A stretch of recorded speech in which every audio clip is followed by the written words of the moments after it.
Tuombe. Bwana Mungu Baba yetu wa mbinguni, tunakushukuru kwa kuwa wewe mwenyewe umetuonyesha tena huruma yako. Tunakuomba huruma hii izinyeze roho zetu ili tuweze kuwa na mwenendo upasao kama wewe unavyopenda. Amen. Tumuombe Bwana katika amani. Bwana, tunakuomba amani ya ulimwengu wote na umoja wa kanisa la Mungu. Bwana, tunaombea wote wanaoingia nyumbani mwako, wanaokuabudu na kukusifu. Mungu, utusaidie, utuokoe, utuhurumie na kutuhifadhi kwa neema yako. Utukufu una Mungu juu mbinguni.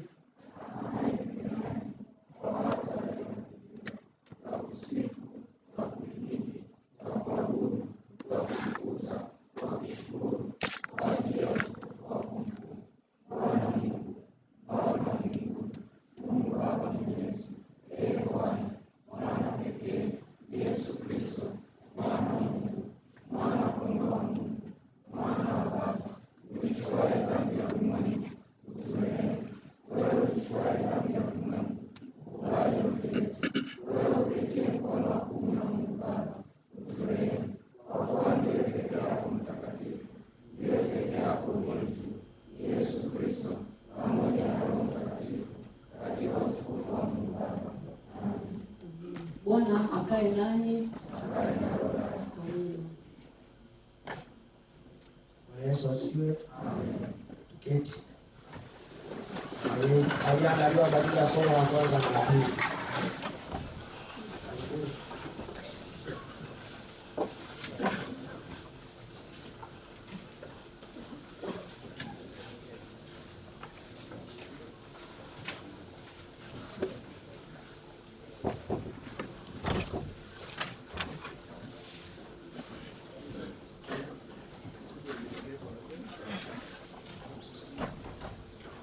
Yesu asifiwe.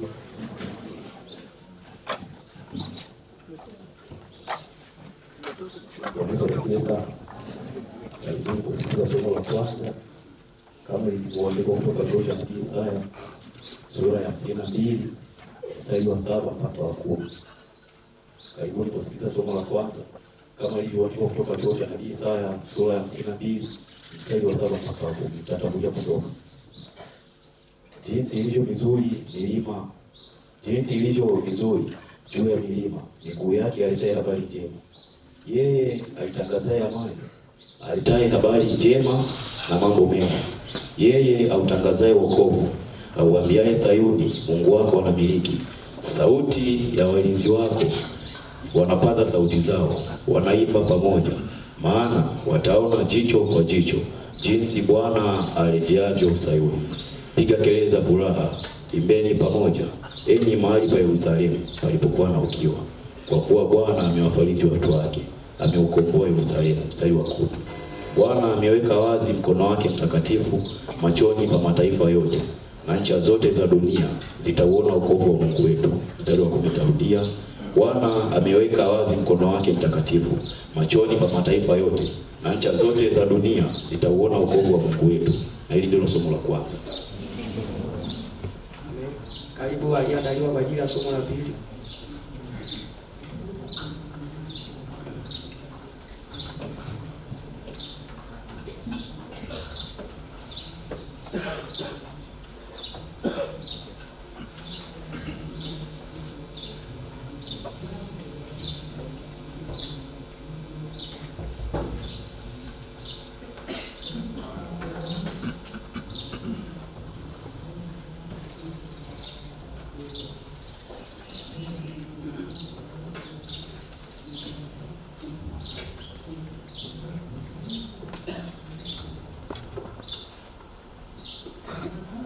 Yesu asifiwe. Haleluya. Tusikilize somo la pili. Waraka wa Ibrania 12 mstari wa 22 mpaka 24. Tusikilize somo la pili la waraka wa Ibrania mlango 12 mstari wa 22 mpaka 24. nami nitatangulia kusoma kwa msaada wa Mungu. Bali ninyi mnafikiria mlima Sayuni na mji wa Mungu aliye hai, Yerusalemu wa mbinguni na wanajeshi wa malaika elfu nyingi, mkutano mkuu wa kanisa la wazaliwa wa kwanza walioandikiwa mbinguni, na Mungu mwamuzi wa watu wote, na roho za watu wenye haki waliokamilika, na Yesu mjumbe wa agano jipya, na damu ya kunyunyizwa inenayo mema kuliko ile ya Habili. Taudia mstari wa 24 na mwisho. Na Yesu mjumbe wa agano jipya, na damu ya kunyunyizwa inenayo mema kuliko ile ya Habili. Na hili ndilo somo letu la pili.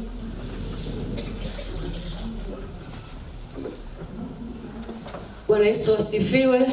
Naomba tusimame kanisa, tusikilize somo la Injili kama ilivyoandikwa na kitabu kitakatifu cha Yohana Mtakatifu sura ile ya 6. Tutaanza mstari wa kwanza mpaka ule wa 15. Sikilizeni somo la Injili kama lilivyoandikwa na Yohana Mtakatifu sura ile ya 6 mstari wa kwanza mpaka ule wa 15. Na utangulia katika utatu. Baada ya hayo, Yesu alikwenda zake ng'ambo ya bahari ya Galilaya, nayo ndiyo ya Tiberio. Na mkutano mkuu wakamfuata kwa sababu waliziona ishara alizowafanyia wagonjwa. Na Yesu akakwea mlimani, akaketi huko pamoja na wanafunzi wake. Na Pasaka, sikukuu ya Wayahudi, ilikuwa karibu. Basi Yesu alipoinua macho yake, akaona mkutano mkuu wanakuja kwake. Alimwambia Filipo, tununue wapi mikate ili hawa wapate kula? Na hilo alilinena ili amjaribu, kwa maana alijua mwenyewe atakalotenda. Filipo akamjibu, mikate ya dinari 200 haiwatoshi kila mmoja apate kidogo tu. Wanafunzi wake mmojawapo, Andrea nduguye Simoni Petro, akamwambia, yupo hapa mtoto yuna mikate 5 ya shayiri na samaki 2, lakini hivi ni nini kwa watu wengi kama hawa? Yesu akasema, wakatisheni watu. Na mahali pale palikuwa na majani tele. Basi watu waume wakaketi, wapata 5,000 jumla yao. Basi Yesu akaitoa ile mikate, akashukuru, akawagawia walioketi, na kadhalika katika wale samaki kwa kadiri walivyotaka. Nao waliposhiba, aliwaambia wanafunzi wake, kusanyeni vipande vilivyobaki, kisipotee chochote. Basi wakavikusanya, wakajaza vikapu 12 vipande vya mikate 5 ya shayiri vilivyobakia wale waliokula. Basi watu wale walipoiona ishara aliyoifanya, walisema, hakika huyu ni nabii yule ajaye ulimwenguni. Kisha Yesu, hali akitambua ya kuwa walitaka kuja kumshika ili wamfanye mfalme, akajitenga, akaenda tena mlimani yeye peke yake. Amina. Na tuungane na Wakristo wote ulimwenguni katika kuikiri imani ya mitume. Na muamini Mungu Baba Mwenyezi,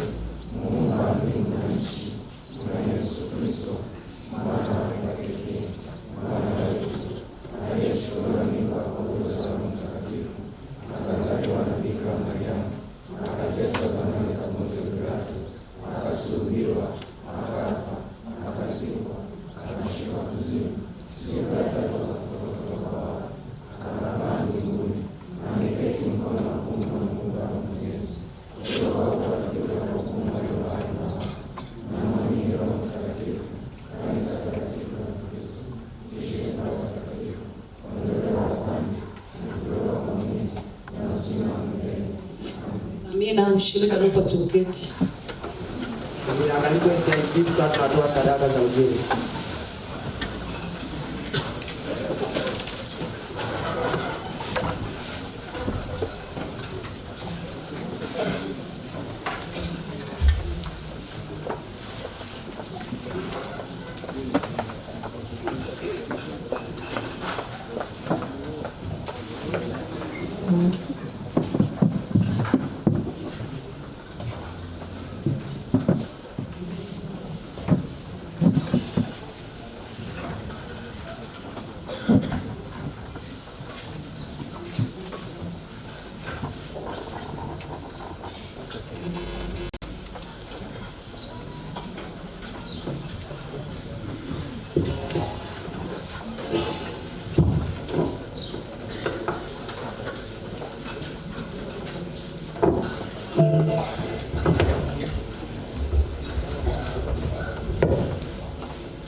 Wakimtaka akae kwao.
waliojiandaa kwa ajili ya shukrani na fungu la 10, tukawa tunasogea mbele kumshukuru Mungu. Yesu kwetu ni rafiki.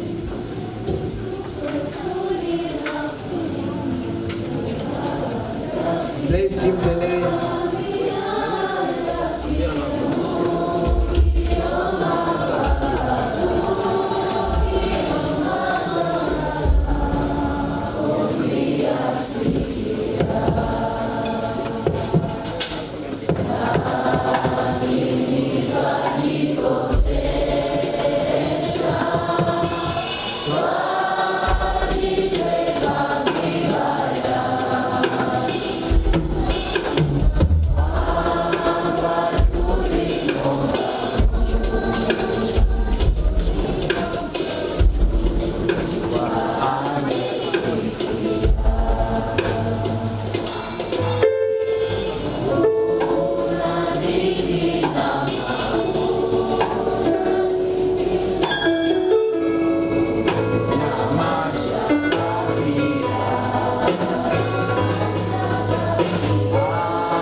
Amina. Mungu awabariki sana.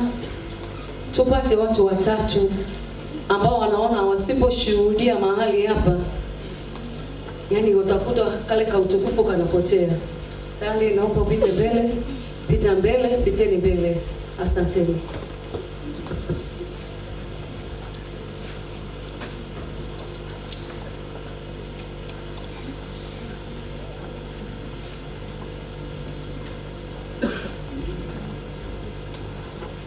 Yesu asifiwe.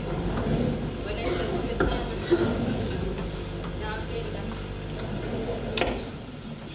Ilikuwa mnamo tarehe 3 mwezi wa 3 mwaka huu nilipoteza baba yangu mzazi.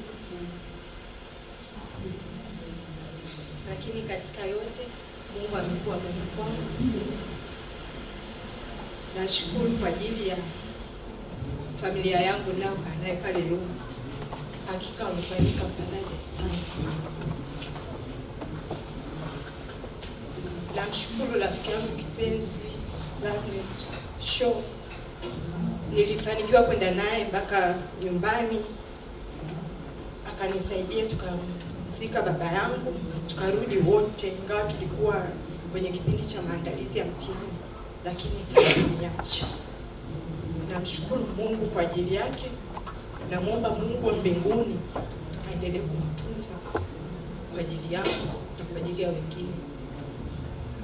Na pia kwa ajili ya roommates wangu ambao walisimama na mimi tokea nimepokea taarifa, wakaniandaa nikaenda nyumbani, nimerudi, wameendelea kufanyika faraja, wamenisaidia katika maandalizi ya masomo, na washukuru sana.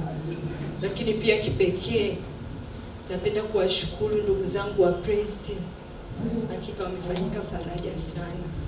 Mama yangu na baba yangu wa familia si, na washukuru sana. Chea wangu wa Praise na kushukuru sana. Hakika nyie ni baraka kwangu. Mungu akawaongezee pale mliposimama kuniombea. Pale ambapo nilishindwa kusimama, mkanitia nguvu. Na washukuru sana. Lakini kwa ujumla pia na washukuru kama kanisa. Hakika nyie ni watu wema. Hakika nyie nimesimama na mimi katika kitu. Sikutarajia kama nitakuja nitasimama nitafanya mitihani yangu. Lakini wameinuka watu mbalimbali wamenitia nguvu.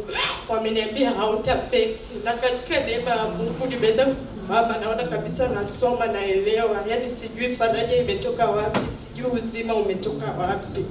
Lakini nawashukuru sana sana sana. Mungu wa mbinguni akawabariki.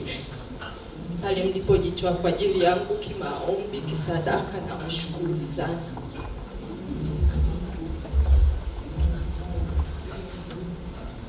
Bwana Yesu asifiwe. Yesu Kristo asifiwe. Kwanza napenda kumshukuru Mungu. Tarehe 12 mwezi wa 3 Alhamisi iliyopita niliongeza mwaka mwingine. Namshukuru Mungu sana, mwaka huu hajanikuta misheni, maana walichokuwa wananifanyaga kule wanajua wenyewe. Amina. Lakini pia nimekuja mbele za Mungu, namshukuru Mungu kwa kumaliza degree yangu ya kwanza siku ya tarehe 10 mwezi wa 3 2026. Mimi nilikuwa mahali hapa, nilikuwa na keli moja, nilikuwa natakiwa nimalize mwaka jana, lakini namshukuru Mungu kwa sababu tarehe 4 nilikuja kufanya huo mtihani SAP. Tarehe 4 akatoka majibu mwezi wa 11. Yalipotoka yale majibu nikaona nina keli. Niliumia sana, afu nikaongea na Dorothea, nikamwambia Dorothea, mimi ani sitosoma mtihani. Akaniambia hamna, usijali. Tarehe 4 nimepokea hiyo keli. Tarehe 6 nikapokea taarifa ya msiba wa Elisha Mwakafaka. Kwa kweli sikuwa sawa, yani nilikuwa ninaumia sana. Kaka Maombi ni shahidi, alikuwa hapa Bachu. Yani nilikuwa tu hivyo, sina amani, kula sijisikii, yani nipo tu. Lakini namshukuru Mungu, baada ya hayo yote nikapata neema. Watu wakazidi kunifariji, wakaniambia, kaka Maombi akaniambia neno moja, kama hapa mnakumbuka leo kufundisha, kubali. Akaniambia kubali, yani una namna, kubali. Nikawa tu kila siku ananiambia hivyo, kwa kweli namshukuru Mungu, nikakubali. Nikawa nina amani, yani mpaka mimi nikawa natumika sasa na wenzangu, maki kuna wenzangu nao walikeni. Hao walikuwa hawana faraja, yani wako tu hivyo wanaumia kila siku wakiniona. Sasa kwa nini unafurahi? Nikamwambia nikubali, yani usipokubali ndio itakuaje, ibadiliki. Kwa hiyo namshukuru Mungu, maisha yangu yote niliyoishi semester mpaka leo hii nimemaliza mtihani wangu, na naamini Mungu ameshanivusha katika mtihani. Amina. Amina. Lakini kabla sijapata hiyo keri, ndio nilipomaliza hapa nikamwambia Mungu, nikigraduate mwaka jana mwezi wa 11, nikigraduate nitakutolea sadaka 100,000. Mimi sijui ni kwa namna gani, lakini nitakutolea. Sasa nilipopata ile keri nikasema sasa nafanyeje? Lakini nikaja siku nikakumbushwa, yani nikawa napitia ile notebook yangu niliandika hiyo siku ya maombi zile ya siku 14. Nikawa nakumbushwa hichi kitu. Sasa nikasema nitapata wapi sadaka? Lakini pia nikawa nakumbushwa kwamba kuna kitu ulisema kwamba utafanya kwa ajili ya mpango kazi ile siku, kama mnakumbuka, kwa ajili ya rafiki yangu Elisha. Nikasema sasa mimi nafanyeje? Lakini namshukuru Mungu, siku yangu ya kuzaliwa kuna neema amenifanyia. Namshukuru Mungu, leo natoa nadhiri yangu hapa ni 100,000 na naomba iende kwenye mpango kazi. Namshukuru Mungu kwa kutimiza hili jambo. Ingawa sikumaliza mwaka jana, lakini bado ninamtolea Mungu kwa kumaliza mwaka jana. Amina. Amen.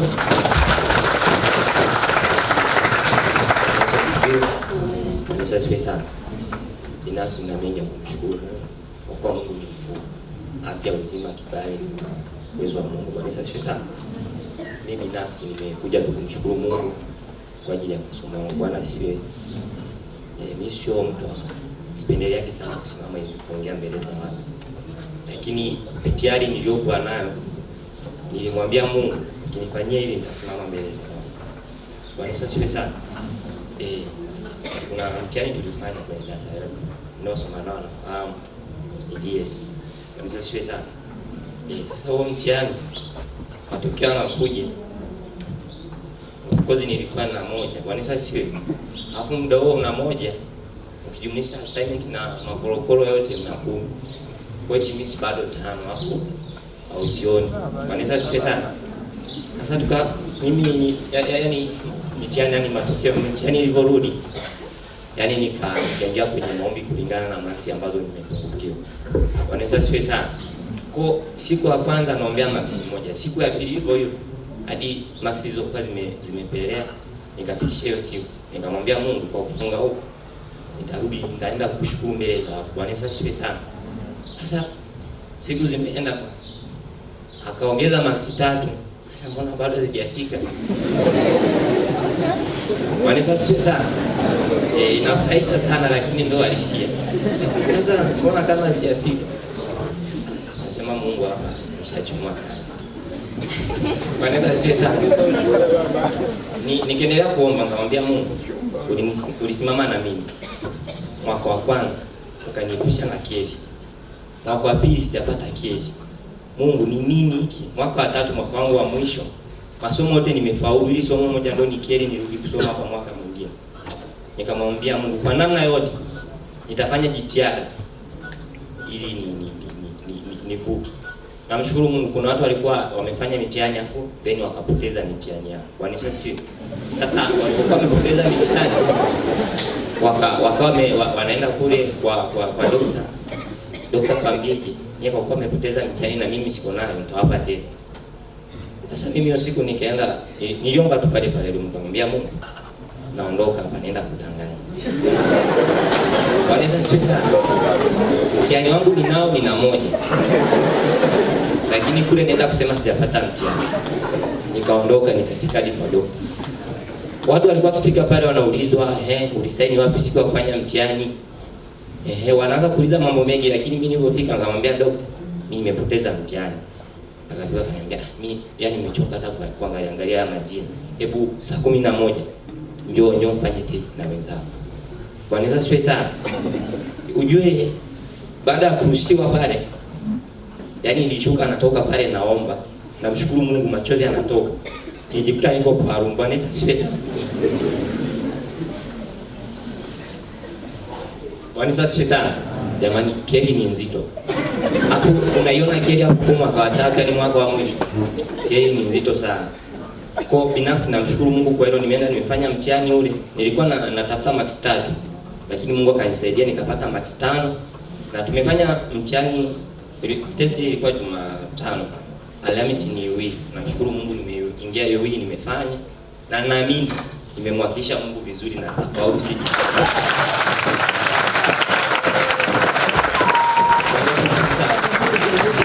Mungu nitatoa kwa ajili wana Dar es Salaam.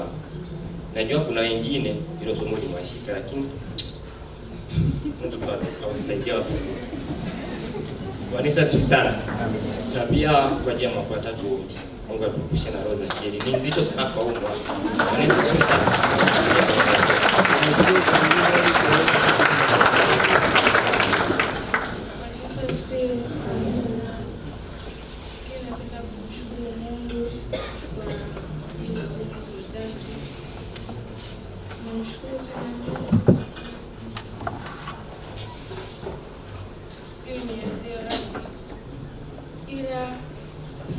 Nashukuru Mungu kwa siku ya tarehe 7 mwezi wa 3.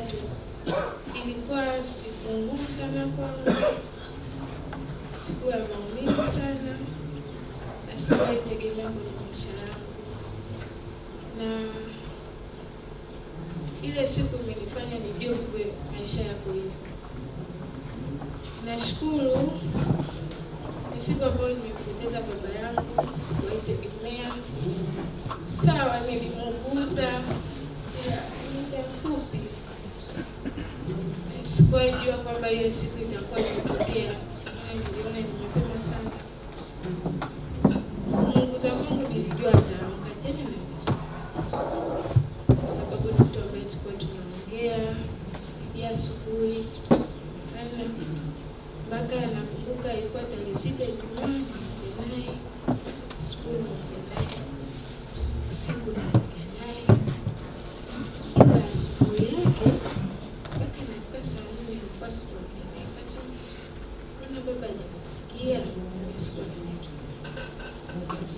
Nikaendelea tu na maana tulikuwa tunajiandaa na mtihani wa Jumatatu. Sasa nikaona tu naye hapo atakufa mpaka mchana.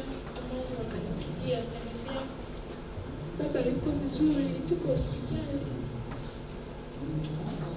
Kakaa nikawa mimi siku tu pia niliamka mimi nilikuwa sina maana. Kasema ngoja niombe. Kana muombe lakini nashindwa. Siwezi nitakumelia. Mpaka inafika saa 2.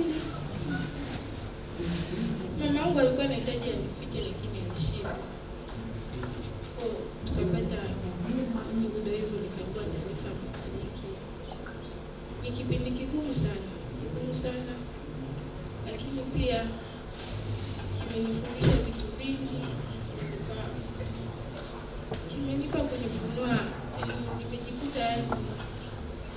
sipo kama niseme kama nimeanza maisha mengine ambayo sikuwahi kuyafanya kwenye maisha yangu wakati wote. Kuna muda unakaa unajiangalia, nimekuwa hivi, ni ngumu kukubali, unasimama, lakini inaumiza sana. Lakini imenifundisha pia tujue wakati wetu, tumtumikie sana Mungu. Yaani wakati huu niliopo, maombi, yaani nashindwa kuomba, ila nakumbuka kuna maombi nilikuwa naomba na inanipa nguvu. Kwa tusiache kuomba. Yaani usiache kuomba. Yaani fanya kitu ili kuna wakati ambao hauwezi, mkumbushe Mungu kuna kitu nilifanya. Sawa. Wanapotangaza hizi sadaka za ujenzi, toa, mwambie Mungu, natoa hii kama hazina ya kitu fulani, ili kuna siku ukishindwa, ile sadaka itasimama na wewe.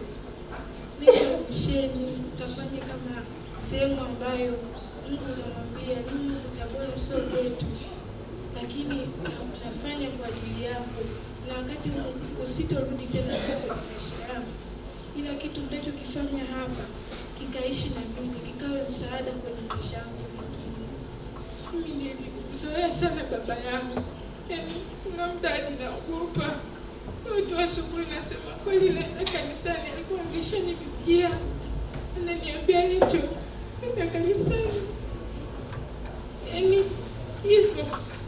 Lakini kuna muda ni mpaka nasema kweli mimi sina baba, nashindwa kuamini. Yaani hapa nilipo nahisi tu kwamba kuna wakati babangu atarudi, na muda natamani hata alijibu tu, lakini ni kitu ambacho hakiwezekani tena. Usiache kuomba, usiache kujiombea. Naumiza sana, naumiza. Amina. Kanisa tusimame. Poleni sana ndugu zetu kwa kupoteza wapendwa wetu. Hii inatukumbusha kwamba hapa duniani tunapita. Sisi ni wapitaji tu. Kwa unapopata nafasi ya kutumika madhabahuni, tumika. Usiseme nitakwenda kesho.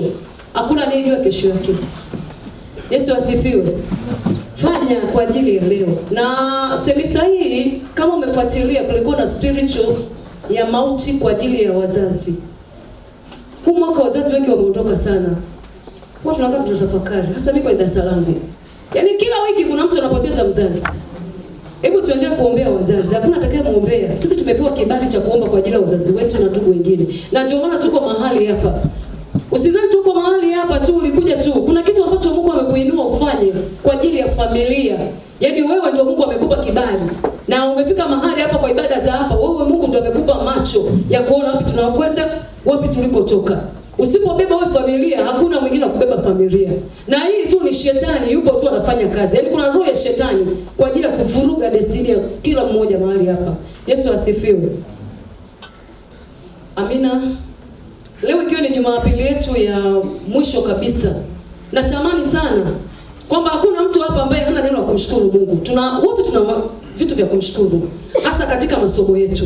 Ukiangalia course wiki namna ulipopita pita ni muujiza. Hata mimi kuna kitu ambacho Mungu alifanyia muujiza. Kuna course moja ilinitesa. Yaani ilinitesa sana. Lakini kwa neema ya Mungu tu nikakuta nimevuka. Yaani nimevuka hivi kwa kuchechemea. Hata ili namshukuru Mungu kwa sababu carry inauma. Carry over inauma. Lakini hata ukiipata, namshukuru sana dada Happiness Robert hapa.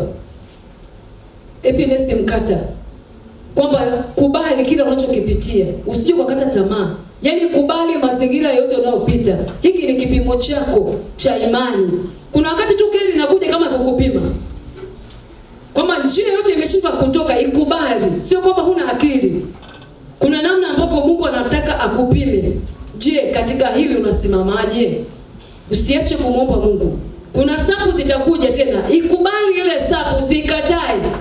Utafuka. Maisha ya chuo hapa ndivyo yalivyo. Carry over, sapu na kupita. Kuna mwingine anapita tu kabisa, watu wengine wana neema wanavuka moja kwa moja. Hajai kugusa maumivu. lakini sisi wengine tunapitia katika maumivu ili Mungu atufanye tuwe wajasiri. Kama hili dogo utashindwa kulihimili, je, kubwa utalihimili? Natamani tuombe hilo, lakini tuombee safari. Tunaondoka hapa Udom. Mungu ametutunza hapa Udom, yangine kulikuwa na nguvu ya Roho Mtakatifu iliyotuzingira. Unabaki peke yako kwenye chombo cha usafiri. Ombea safari unaporudi nyumbani. Lakini tuombe tena neema ya kurudi mahali hapa semester ya pili. Kwa haya mambo matatu, tuombe kwa ajili ya kumshukuru Mungu kwa ajili ya semester nzima tangu tarehe 17 mwezi wa 11. Tuombe safari zetu tunapotoka mahali hapa hata utakapofika nyumbani. Lakini tuombe neema ya kurudi hapa, kwa sababu sisi hapa ni nyakati ambazo zimeamliwa. Tuanze mwaka wa kwanza, tumalize mwaka wa tatu tukiwa wazima na afya. Tukakataa hizo roho za mauti na kila namna ambavyo shetani amechora hiyo michoro. Tuingie moja kwa moja. Praise. Nilitamani sana praise hata mmoja wawili tu tuongoze katika tunavyoingia kuomba. Praise wawili tu, shika maiki. Wakati huu tukitafakari Zaburi ile 106 mstari wa kwanza ule. Haleluya. Mshukuruni Bwana kwa kuwa ni mwema, kwa maana fadhili zake ni za milele. Ni fadhili tu za Mungu zilizotufundisha mahali hapa. Si kwa uwezo wetu wala si kwa nguvu zetu. Hakuna aliyeweza kujilinda katika bodaboda ile uliyopanda wewe, bodaboda ile iliyo pale mtu. Katika bajaji uliyopanda wewe, bajaji hiyo ilipata ajali, kuna watu walikufa. Katika njia watu walitembea kwa miguu, njia hiyo uliyopita wewe, kuna watu walipata ajali. Fuso liliacha njia likaenda kuwachukua. Si kwamba sisi tunastahili, si kwamba tunafaa sana au tunajua kuomba. Ni neema tu ya Mungu ambayo ndio inatuvusha. Mwambie Mungu asante. Usiache hata kama huna sehemu ya kushukuru. Kuna wengine wanasema mimi nitashukuru nini? Omba kwa ajili ya muujiza ambao Mungu amemtendea jirani yako. Omba tu kwa ajili yake. Mwambie Mungu tu asante. Mwambie Mungu asante. Maana kushukuru kuna nguvu sana kuliko chochote. Kumbuka wale wenye ukoo mmoja tu aibu kushukuru, lakini ndiye alionekana kwamba amefanya jambo kubwa sana. Hebu mwambie Mungu asante. Hata kama kwenye kozi zako ile kerova 2-3, mwambie Mungu asante. Mungu unajua namna nitakavyovuka. Na tukamwambia Mungu katika kusaisha, tukaombea wale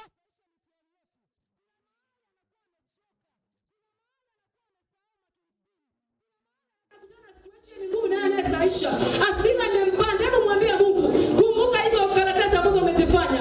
Ombea booklet zako. Baba, ninakushukuru. Ninasema asante kwa kuwa ni mwema. Asante kwa kuwa ulianza nasi leo tarehe 17 mwezi wa 11. Asante kwa namna ambavyo umetembea nasi katika hizi wiki 17, mfalme wetu. Ni wewe uliotuongoza Jehova katika njia zako. Ni wewe ulioongoza hatua zetu. Ni wewe uliotulinda. Ni wewe uliyetupigania Jehova. Hatukustahili neema hii, tumeipata bure tu. Ni neema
tunakushukuru. Sadaka ina nguvu, sio wanaotoa hapa kwamba wana pesa.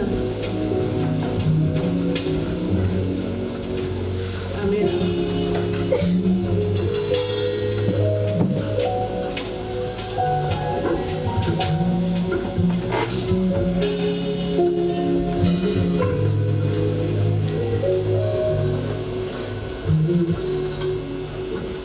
Bwana Yesu asifiwe.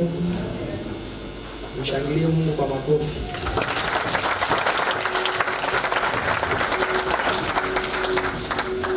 Karibu katibu kwa matangazo.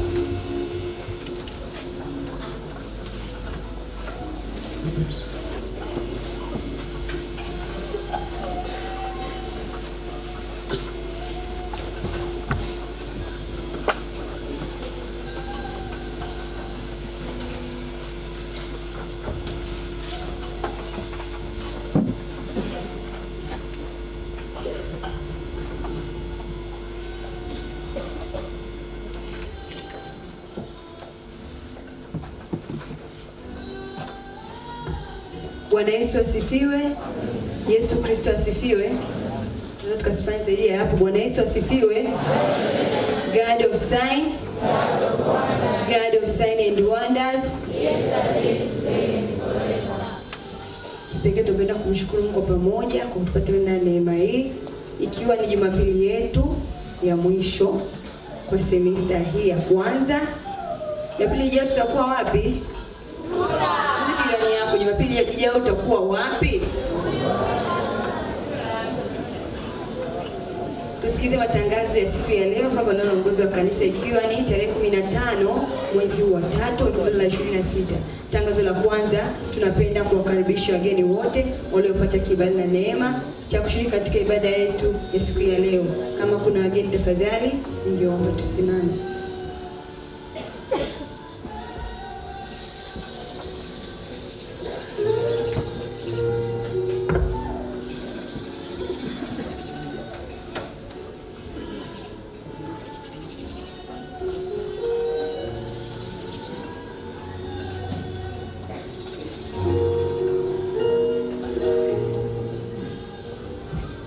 Bwana Yesu asifiwe. Bwana Yesu asifiwe sana. Nafurahi sana kujumuika pamoja na ninyi. Na kwa ufupi, kwa majina yangu naitwa Evidence Golodian. Na mimi pia ni mwanachuo, natokea Muhimbili. Nimefurahi sana kujumuika na ninyi, na kwa saizi pia na mimi ni finalisti mwaka wa 5. Lakini Bwana Yesu asifiwe.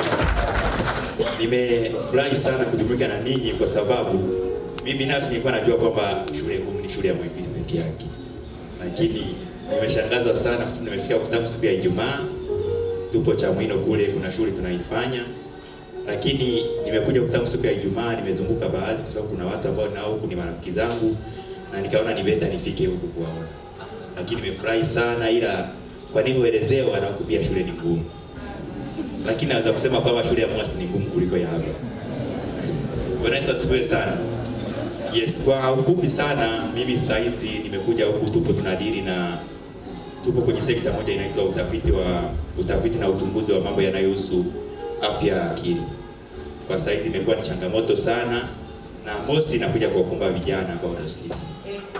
Kwa hiyo nimefarijika sana kuona kama vijana asilimia kubwa sana tunajitoa kanisani, kwa sababu mtu anapoelezea changamoto yake, kuna namna unavyoibeba, unaona changamoto yako ni ndogo, si ndio hivyo? Kwa lakini pia ukiangalia, nipo blogo zile zile wanaja blogo namba 7 na niko pale na rafiki yangu, lakini nadhani mabloko ni mengi ukilinganisha na watu ambao tunakuja kusali, si ndio hivyo? Kwa hiyo watu wana changamoto pia nyingi zaidi kulingana na wanaokuja kusema hapa. Sasa kama mtu ana changamoto na anabaki amelala, maana yake tunasema anabaki anaugulia maumivu ndani kwake. Kwa hiyo wakati tunaomba au wakati tunafanya shughuli mbalimbali, jitahidi pia kumkumbusha na rafiki yako wanakuja hapa. Kwa sababu mimi binafsi nimefarijika sana, nimejifunza mambo mengi sana mpaka tulipofikia. Kwa hiyo nitaenda kuwa balozi kule, na niwatakie umisheni mwema mnaoenda kuufanya. Na mimi pia huwa ni misheni moja wapo. Tushakwenda Tabora, tushakwenda Kilwa, tushakwenda Tanga. Kwa hiyo na mimi ni muumini mzuri sana wa misheni, na najua kazi ya Bwana itaenda vizuri. Amen. Bwana Yesu asifiwe sana. Niwakaribishe Dar es Salaam Muhimbili. Mungu awabariki. Asante. Bwana Yesu asifiwe. Kwa majina naitwa Manisi Musi. Mimi nasali Kaswita. Lakini leo nimeungana na wenzangu hapa tumemsindikiza ndugu yetu Kesia kwa ajili ya shukrani ya msiba wa baba yake. Tunawapenda sana ndugu zangu. Rafiki zangu wengine wanaweza kupunga mkono.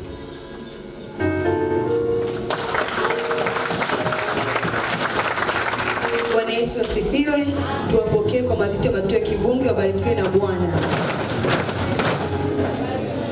Karibuni mahali penye upendo, ushirikiano.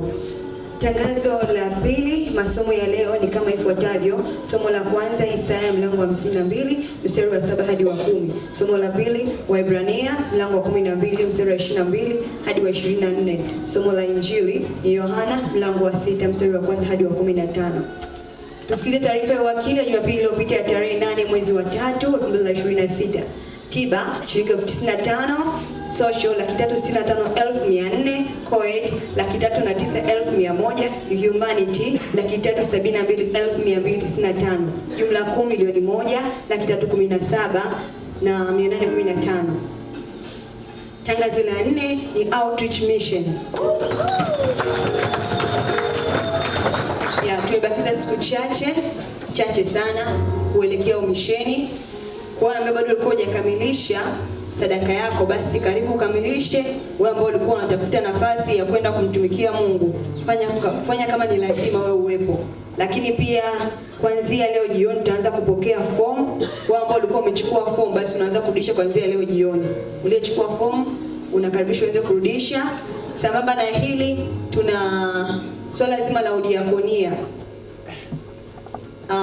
Watu wameshaanza kuleta vitu kule vya udiakonia, lakini bado sio kwa kiwango tunachokitegemea. Kwa hiyo naamini kwamba wengi tunamaliza mitendo. Wapo walimaliza Ijumaa, wapo watamaliza kuanzia kesho na kuendelea. Kwa hiyo zile kalamu unaweza kusenda darasani kwa kalamu, penseli zile unaweza kufanya vingine zaidi ya nguo. Unachoona kinaweza kumgusa mtu wa kule Tura, basi unaweza kuwasilisha pale ofisini. Kama una kiongozi yoyote au kama ni kule blog maiti wata display namba za wazee wa kanisa wa kila blog, basi chukua namba ya mzee wa blog lako, unaudiakonia, anakuja anaufuata. Tangazo jingine ni sadaka ya alama finalist pamoja na cheti shilingi 35. Bado rate iko chini. Finalist tukafanya kama kwa Bwana, tuguse hili jambo tumalize 35. Maana yake 30 ya alama alafu shilingi 5,000 ya cheti. Tangazo nyingine ni National Conference. Itafanyikia hapa Dodoma, eneo ni Martin Luther. Tangazo tarehe 2 mpaka tarehe 5 mwezi wa 4 mwaka huu 2026. Neno kuu Petro wa kwanza mlango wa 2 mstari wa 9. Bali ninyi ni mzao mteule, ukuhani wa kifalme. Kitabu cha mtihani ni kitabu cha Esther. Kwa hiyo ambayo unahitaji kufanya mtihani, basi unazidi kuonana na watu wengi na maombi. Na kwa itakaenda kutuwakilisha kwa ajili ya uimbaji ni kwa yakuu sasa hivi. Sote kwa pamoja tunakaribishwa kujiunga. Kwa maelekezo zaidi unaona na kiongozi wa kwaya chaplains baba pale, unatokana naye kwa ajili ya maelekezo zaidi ya uimbaji. Na ada kama mwana UCCF au sadaka yako ni shilingi 50,000, ila kwa associate shilingi 100,000. Leo jioni tutakuwa na ibada ya shukrani. Tutamshukuru Mungu kwa semester nzima. Pata nafasi, natamani kwa wingi huu tungefika ibadani jioni saa 1:30. Tumshukuru Mungu kwa mengi aliyotutendea. Kila mmoja alikuwa hapa amesikia. Kwa kila mtu ana jambo moyoni la kumshukuru Mungu. Tuwahi muda huo saa 1:30 jioni. Mara baada ya ibada, coordinators wote naomba kubaki. Tutaonana na viongozi hapo wa ondisi na maombi, lakini pia finalist wote wa Koese mnaomba kubaki kutana na kiongozi wenu wa finalist kule Koese. Mnaomba asipata mmoja wa kuondoka Kibangala cha engineer.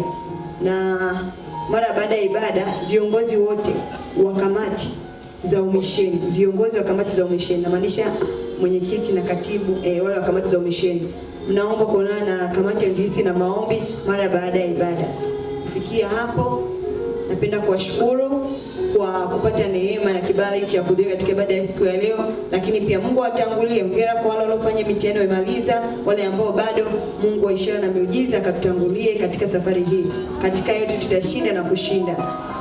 Asanteni.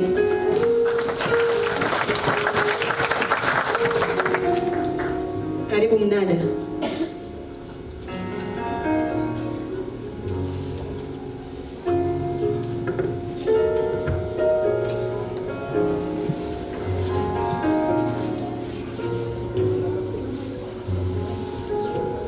Bwana Yesu asifiwe. Tusimame kidogo.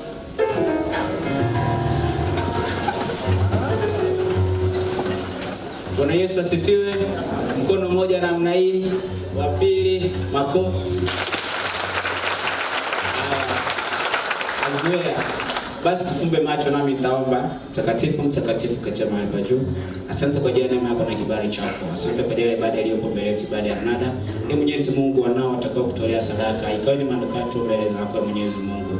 Katika mahitaji yao, ukawamwagikie baraka nyingi Mwenyezi Mungu. Amen. Tukae.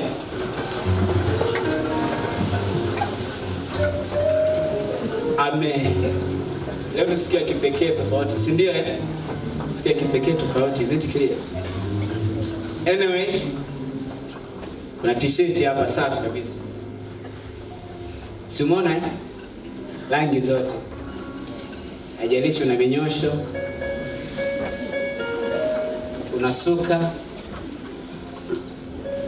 unanyoa, jinsia zote. Ladies and gentlemen, naomba bei.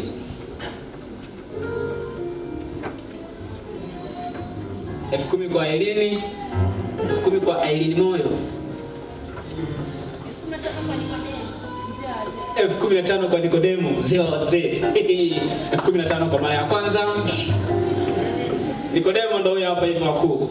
F10 kwa Nikodemo, F15 kwa mara ya kwanza. 20 kwangu. F20 kwa F22 kwa Nikodemo. Hao ni mapatina zao. Sina tapatina na mimi asema tena.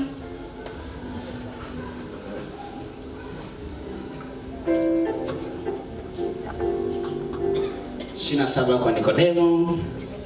Let's go. 30 kwa mara ya kwanza.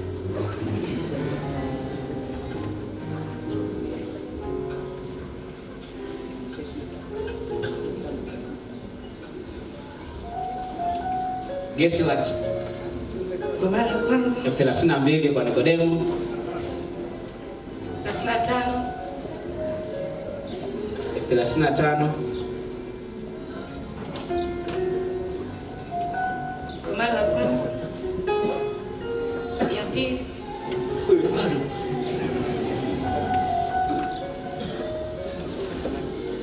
35 kwa mara ya kwanza. Kwa mara ya pili. Kwa mara ya tatu. Toba. Sasa mwanangu sikia, umepata t-shirt. Kwa wote hapa mbele. Ngoja nione upendo wa hili kanisa.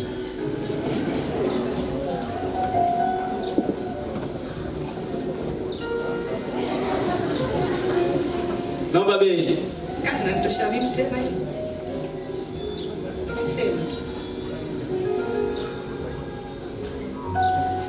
Praise msiniangushe basi. Naomba bei hapa hivi. Naomba bei, watu wanaotaka A moja tu, anunue t-shirt kwa ajili yangu. Naomba bei. Naomba bei. Watu wanaotaka A zilizosheheni kwenye salatu zao. Naomba bei. 10,000 kwa mzee wazee. 10,000 kwa mzee wazee. Nicodemus. Babu kiongozi. Babu kiongozi. Baba.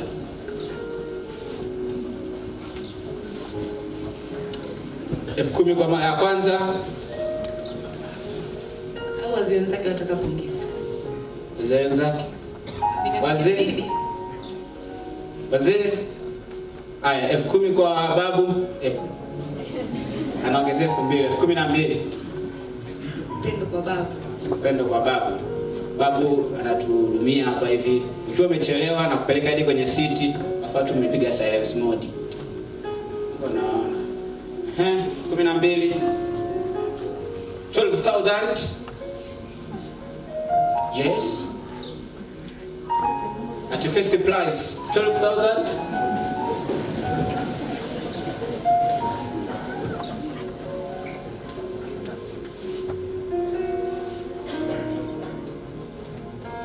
Kwa mara ya kwanza. Hadi mane. Ongeza 3. 15. 15 kwa mara ya kwanza. Majirani hapa. Disappear hiyo. Anyway. 15 kwa mara ya kwanza. Kwa mara ya kwanza 15. Babu unasemaje? Babu unapendeza tu. Babu anachekea. Babu wewe sema neno. Anasema nimsemee. Sasa babu mimi mdomo wangu ushazoea kulopoka. 5,000 anaongezea. 20 si ndio babu? Is clear? 20 kwake there is addition here. 22 kwa mara ya kwanza. 22 kwa mara ya pili na nusu. Boss. Ongeza shilingi mzee wetu. Anyway. 22 kwa mara ya tatu top.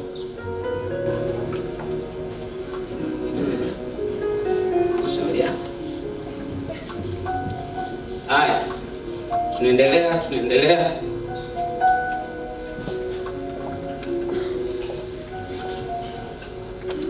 Haya kuna shuka hapa hivi. Ili kwa vulana ndo nzuri. Ndio kwa kuna.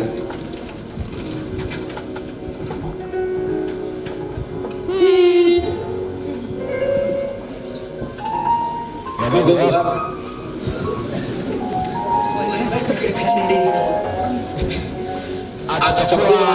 Tutakuwa karibuni misheni. Tunakuwa pale tunaomba kwa napiga nyayo kujifunika pale baridi. Morning glory pale. Haya. Kwa tutasipokuwa sema. Yaani hiyo. Sasa ya sukuma hiyo ndio chachade.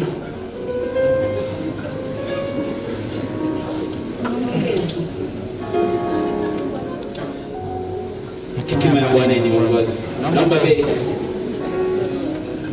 Naomba bei. Jamani sio sukuma tu hata watu wa Kigoma. Wasukuma wanapata chichi. Unajua maana nini cha watu unajua ni kwa ajili ya sukuma. Naomba bei. Unaweza kununulia sukuma. Ndio mnulie sasa. Kanisa la mshengine. Naomba bei. Atakayenunulia mimi naongezea 5%. Naomba bei.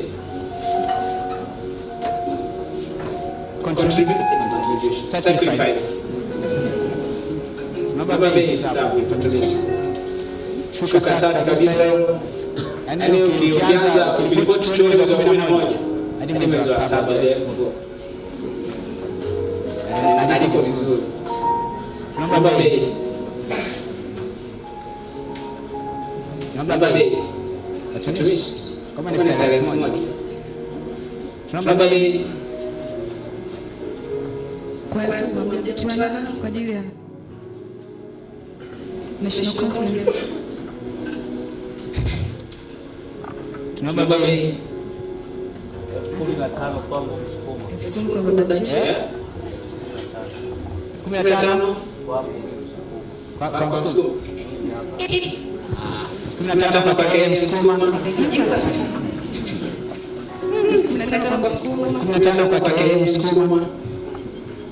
Atuwakilisha mimi. Atuwakilisha. Na wewe ni msukuma. Mwacha umbea kufuatilia makabila ya watu.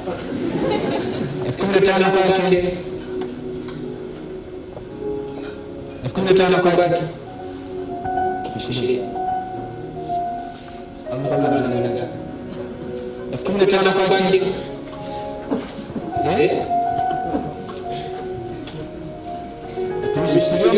Tukasema mahitaji yetu yote tutapokelewa. Mtaki kutoa sadaka. Bwana sifiwe. Shida nini wakuu? Tupende support, muda umeisha. Tunapochelewa hivyo ndo tunazidi kuvuta muda, si ndio? 15,000 kwa KM Sukuma. 15,000 kwa mara ya kwanza. Tumishi ndio tunabaga serious kiasi hicho. Au serious imezidi sana. 15,000 kwa KM. 15,000. Wanaomuongezea wewe Msukuma wewe, familia namba ngapi? Mtu mbili. Familia namba ngapi? Afu kwanza umevaa t-shirt nyeupe. Watu waliovaa t-shirt nyeupe tusimame juu. T-shirt nyeupe, shati nyeupe, stand up. Mwalimu wa Step International amejifunika. Watu wamejifunika. Mwalimu mteule. Baba anamuona mwinjilisti na mwinjilisti pale mbele. Bwana ametupigania. Bwana ametupigania. Stand up. Mwalimu. Baba, usimame tu. Wazee wa kanisa naomba mnisaidie kupita kwa wote waliovaa t-shirt nyeupe, shati nyeupe. Hajalisha amevaa kikoi cheusi. Angalia kama ni t-shirt nyeupe. 15,000 kwa mara ya kwanza. Kwa mara ya pili. Kwa mara ya tatu stop.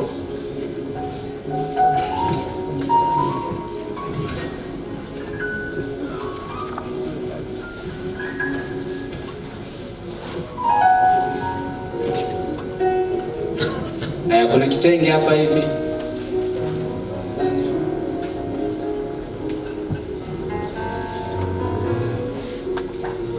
Yaani ukishona unashona full.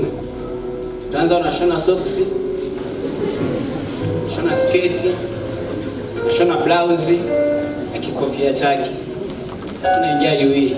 Namba bei. Namba bei. Au misheni door to door. Ukivaa tu hicho kitenge hata kama hauna neno kichwani, watu wanaokoka. Utasikia tu ni Mathayo 9. Yaani hata kama uijui inakuja. Namba bei. Namba bei. Namba bei.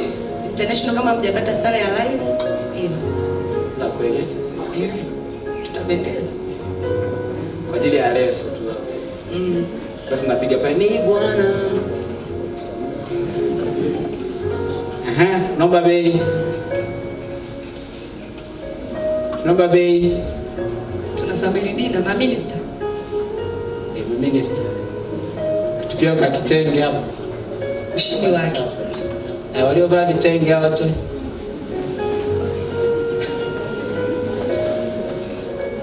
Jamani, tunaomeni bei watumishi. Kitenge safi kabisa cha baby maridadi, rangi zote. Ngojeni muone. Ngojeni muone. Simona. Hebu imagine sasa ningekuwa ni shati hapa. Kwa hapa ni not limited, all genders. Male and female. Naomba bei. 10,000 kwa Sifa Kajiba. Is it Sifa Kajiba? Yes. 10,000 kwa Sifa. 10,000 at the first time. Kwa nani? 30 kwa Rais wa UCCF Shushaya. Ngoja nisikie vizuri baba.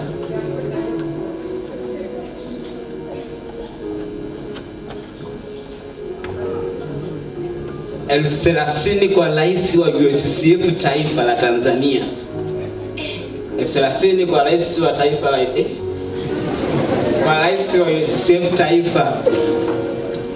Tunaoongezea, tunaomkubali rais wetu, tunao appreciate kazi yake. 30 tuongezee ifike laki. 30 tuongezee kibanga kama kawaida. Mungu awabariki. Nakuja hapa hivi. Tuongezee hapa. Hapa hivi. Naje tumalizie Mungu awabariki. Yeah? Hiki kibanga tuongezee. Au kama kuna mtu anasema hiki kitenge hiki, mimi nikishona koti la suti itakuwa ni unyama. Hapa Mungu awabariki. Let's go here. Mwangalie laiti. Awi sema. Tunaomba jamani hapa tuongeze kidogo, au kama unaweza exceed it's fine. Yeah? Atumishi. Leo tuko silence kiasi cha leo tumeanza kwa maombi kabisa. Baba rais kaongezea 10,000.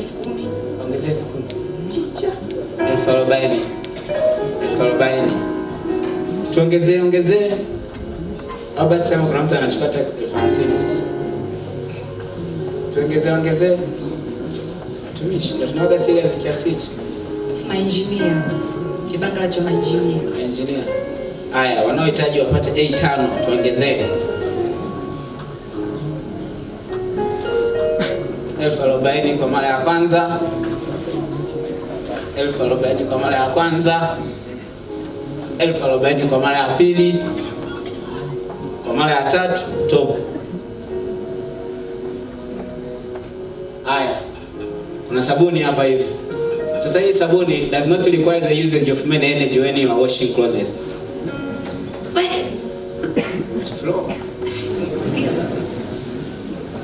Let's go. Yaani umeona? Sabuni kidogo.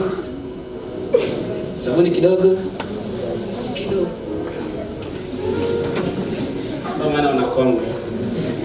Let's go. Hii hapa sabuni. Yeah? 15 kwa rais. 15 kwa rais. Jamani mimi kufoa ni changamoto. Babangu wa familia. Baba wa familia. Noel. How is it going? 16 huko. 16 kwa ni kwa toa. Kwake. 16 kwake. 20,000. Baba Noel. 20,000. 20,000. Baba familia tunaenda umisheni. Irene huwa nakuona jitahidi sana kupambania familia yako. Ila sasa jibu nilopewa baba. Tutaona tukirudi.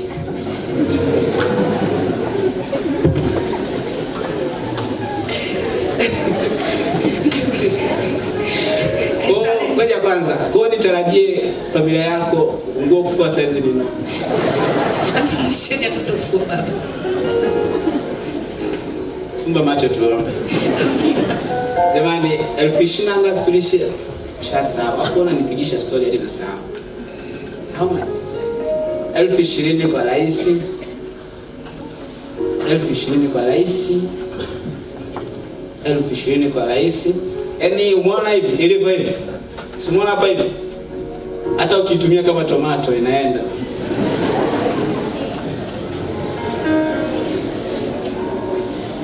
Sio amechukua chips ya mwezi elewa. 20,000 kwa mara ya kwanza. Kwa mara ya kwanza. Kwa mara ya pili. Kwa mara ya pili na nusu. Najitahidi kuchelewesha ili muongeze wapi. Anyway, kwa mara ya tatu top.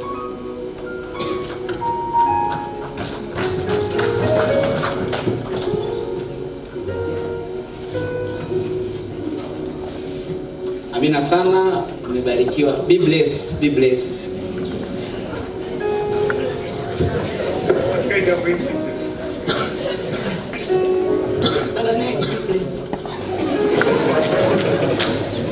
Baba bondeni huwa anahudhuria na mimi sasa nitaanza kuhudhuria ili niepukane na kununua vitu vya dunia.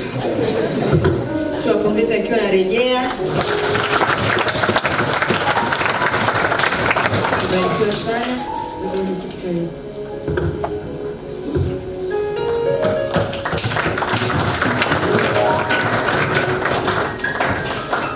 Bwana Yesu asifiwe. Mko wazima? Bwana Yesu asifiwe. Amen. Kwenye furaha Jumapili ya mwisho tumshangilie Mungu.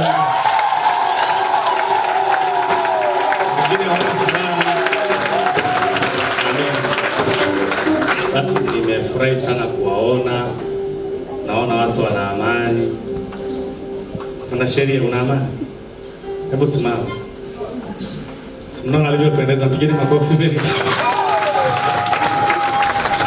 Basi tunamtukuza Mungu kwa ajili ya siku ya leo. Leo tuna ugeni mzito. Tunaye Mheshimiwa Rais wa USF Taifa na ameingia jana usiku.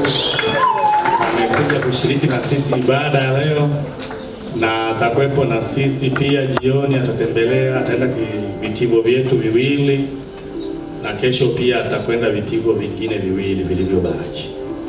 Na ni ziara yake hapa UDOM. Alikuwa ananiambia sije kufika UDOM, niambia njoo utapotea, tunasubiri kapotea. Kajikuta yuko basket. Yesu asifiwe. Kwa bado tujapeleka humanity tapotea sana. Ila tutakuwa tunatembea wote. Bwana Yesu asifiwe. Basi tutumie nafasi hii kumkaribisha, naomba karibia hapa mbele uweze kusalimia kanisa. Kina mama kumbe mnaweza eti. Karibu sana uweze kusalimia kanisa. Hapa ni mojawapo ya vitivo vya UDOM, inaitwa USF Social Science. Na ina college zaidi ya 3. Kuna watu wa Senemwesi punga mkono namna hii. Senemwesi. Nyote ni Senemwesi. Watu wa social tupigeni mkono namna hii social. Mainjinia, watu wa Koese. Amina. Basi ni baadhi tu ya vitivo vile ndio vinaunda ile kanisa. Kwa karibu sana wasalimie. Haleluya. Haleluya. Bwana Yesu asifiwe. Nimesema Bwana Yesu asifiwe. Sijasema rais asifiwe. Bwana Yesu asifiwe. Haleluya. Mwambie jirani yako, can you smile? Oh, mwambie unapendeza sana ukitabasamu. Haleluya. Basi na mtukuza Mungu kwa kweli kipekee sana. Nimekuwa nikitamani kufika huko muda mrefu, basi imempendeza Mungu kuwepo mahali hapa pazuri. Naitwa Glory Yusuf Rafael, natokea Chuo Kikuu cha Iringa. Nasoma bachelor ya counseling na psychology, niko mwaka wa mwisho. Katibu alikuwa ananiuliza hapa kwani hamna hivi. Bwana Yesu asifiwe. Sisi kwa neema ya Mungu mwaka wa mwisho huwa tufanye mitihani.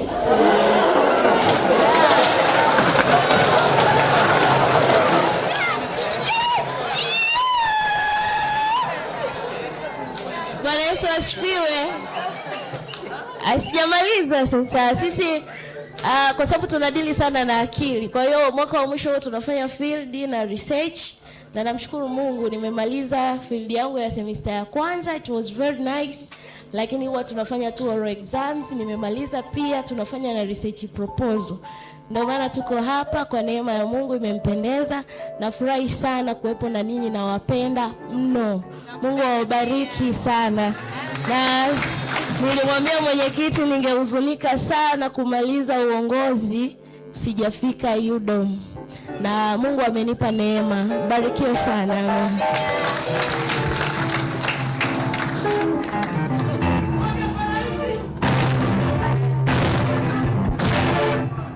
Bwana Yesu asifiwe. Pigeni makofi mengi mengi hapo. Basi Mheshimiwa Rais, tunashukuru sana dada yangu, dada Glory. Mungu akubariki sana. Na mami ukitoka hapo wadada wazuri watakuwa wanatembea na wewe. Na mimi nitakutembeza huko. Si ndio jamani, wadada wazuri hapa? Amina. Basi tunashukuru, lakini pia nafikiri atakuwa na ujumbe kwa ile ya National Conference na atawaalika kwa sababu atakuwa ni mnenaji wetu, atatuhudumia kwa neno. Bwana Yesu asifiwe sana. Tutapata neno kutoka kwa neno, piga makofi mengi sana. Amina. Na kwa sababu leo ni Jumapili ya mwisho, tuna mambo mengi ya kufanya kwenye kanisa letu. Hatujamtunza baba mchungaji siku nyingi. Na tunamaliza leo Jumapili, kwa hiyo tusimtunze baba jamani. Wangapi wanasema tumtunze baba? Wanasema tumtunze baba. Mtunze mchungaji. Yeye ndio kuhani ambaye anakutangulia wewe. Anakuombea asubuhi na mchana na usiku. Kwa hiyo tunaomba sasa chombo kipite, chochote ambacho unaona kumbariki baba na ikawa ni sadaka yako. Bwana Yesu asifiwe sana. Wazee wa kanisa, naomba muweze kuweka vyombo, watu waachilie sadaka kwa ajili ya kumtunza baba mchungaji. Tulikuwa na vijana wetu wawili, walikuwa watatu, walikwenda Arusha kutuwakilisha, walikuwa na semina huko. Ilikuwa inahusu mambo ya psychology, lakini pia issue ya Oktoba 29 mambo yalivyotokea, na walikutana zaidi ya vyuo vikuu na vyuo vya kati, watu wa kanda ya kaskazini na kanda ya kati. Walifanya hiyo semina pale Arusha Cold Spring. Wanarudi jana usiku, naomba waje hapa walituwakilisha. Mmoja anaenda kama mwenyekiti, mwingine anaenda kama katibu. Naomba waje kwa ufupi basi wasalimie, lakini pia kusema kwa ufupi sana sababu muda unaenda, naomba mfanye haraka. Tulikuwa na hapo mkate alienda basi bwana. Alienda alikula maisha ya Arusha, nasikia kufungua mlango mpaka lisensi yote. Sasa ushamba ni kutoka kidogo. Lakini pia nikutana na vijana wetu wa Arusha. Wale chuga wanachangamka kwelikweli, japo wana jina lao msiende kuitaja. Nakutana nao basi kwa ufupi, niweze kusaidia kanisa na kusema kwa ufupi. Karibuni. Amen. Asante sana baba mwenyekiti. Yesu asifiwe. Amen. Kama alivyokwisha kusema baba, tulipata neema ya kuwakilisha chuo. Tunashukuru kwa ajili ya nafasi. Naomba nisiseme sana. Bwana Yesu asifiwe. Yesu Kristo asifiwe. Kwa jina naitwa Happiness Mkata, analyst boy wa Associate Shako Associate. Bali kabisa. Bwana Yesu asifiwe. Namshukuru Mungu kwa neema yake, tulienda pale Arusha. Tukakutana na vile wenzetu kule, lakini pia na hapa Dodoma walitoka tu CBE. Tunamshukuru Mungu, pale tulienda kujifunza mambo makuu manne. Cha kwanza, amani, kuimarisha amani. Kwenye amani ilibezi sana ile issue Oktoba 29. Tukawa tuna discuss ni namna gani vijana, maana issue nyingi ndicho affect nani? Vijana. Kama pale kaka Mwasi alivyosema, ni kuna issue vijana ndio affect mpaka wakawa wanapata pia matatizo ya nini? Ya akili, lakini pia maumivu mengi ndani yao.